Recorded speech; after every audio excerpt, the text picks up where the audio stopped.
छत्रपती शिवाजी महाराजांचं नाव घेतलं की आम्हाला अभिमान वाटतो. राष्ट्रमाता मासाहेब जिजाऊंनी 8.5-9व्या वर्षी शिवाजी महाराजांना सांगितलं होतं, ज्यावेळी बंगळूरला शिवाजीराजे आपल्या पित्याजींना शहाजीराजांना भेटायला गेले होते.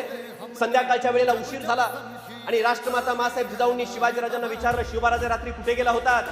मासाहेब जिजाऊंना शिवाजीराजे म्हणतात, मासाहेब शेजारी मनोरंजनाचा कार्यक्रम होता, आम्ही तिथे गेलो होतो.